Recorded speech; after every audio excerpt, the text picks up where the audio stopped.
কবিরকে ডাকার একটা কারণ আছে। ছবির প্রডিউসার হচ্ছে Aika studios, Indira and Kabir studios. আর প্রথম বাংলা ছবি যেটা বেস্ট পিকচার ক্যাটেগরিতে অস্কারে সিলেকশন পেয়েছে, ওর সময় লাগবে এটা বুঝতে। আর জানি না আর কতজনের সময় লাগবে এটা বুঝতে। আর আমি খুব খুশি যে মিডিয়া স্টার বানাতে পারে, মিডিয়া স্টার না বানাতে পারে। আর আমার অসংখ্য ধন্যবাদ, thank you to all the media houses. And অনেকে সঙ্গ দেয়নি, অনেকে বিশ্বাস করেনি কাজে, অনেকে বলেছে live action Bangla feature film বানাবে, কেন চলবে না, ছবি বানাতে পারবে না। আর আমার ছবিতে একটা বিশাল বড় স্টার আছে, huge star, biggest star, content. আমার ছবির স্টার হচ্ছে the content of the film. 4-5 বছর পরে একটু লাইট দেখলাম, এটাই আমার কাছে অনেক। আর বাংলা ছবির স্ট্রাগলটা তো খুব বড় হয়।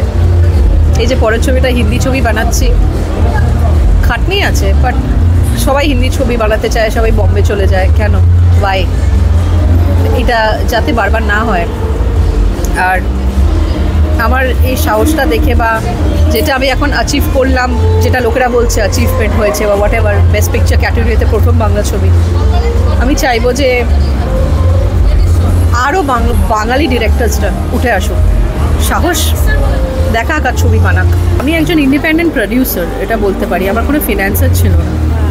আর ছবিটা বানাতে আমার খুব কষ্ট হয়েছে, ইন দ্য সেন্স ডিরেকশন দেওয়াটা আমার কাজ, প্রডিউস করাটা আমার তখন কাজ ছিল না।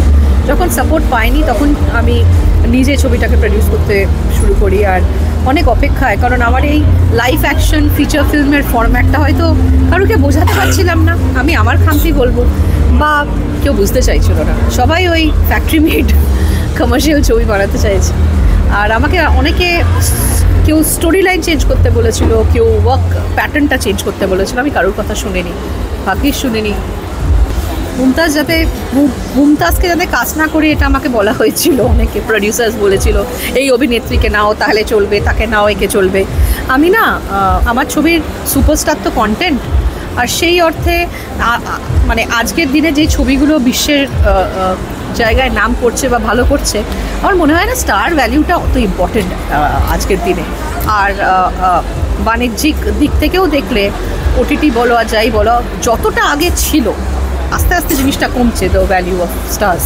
অ্যান্ড আমি বলবো যে মুমতাজ ওয়াজ মাই ফার্স্ট চয়েস। শুধু মুমতাজই কেন, করিনিকা খুব ভালো করেছে, তনুশ্রী শঙ্কর খুব ভালো করেছেন, ভেনেসা যে বাচ্চা মেয়েটা, ওকে আমি 3-4 বছর ধরে ট্রেন করে, খুব ছোটো ছিল, ওকে আমি ট্রেনিং দিতে শুরু করেছি। আর কন্টেন্ট কিং পুতুল সেটা প্রুভ করে দিয়েছে। ছাড়াও আমি বলবো যে পুতুল অনেক কিছু ফার্স্ট টাইম হয়েছে পুতুলে, যেমন বিজিএম আর বেস্ট অরিজিনাল ট্র্যাকের জন্য প্রথম বাংলা গান আর বাংলা ছবির বিজিএম যেটা অস্কারে সিলেকশন পেয়েছে। সায়নেরই 2টো অস্কার কন্টেনশন পাওয়া। আজকে ছবিটা কন্টেনশন পেলো বেস্ট পিকচার ক্যাটেগরিতে।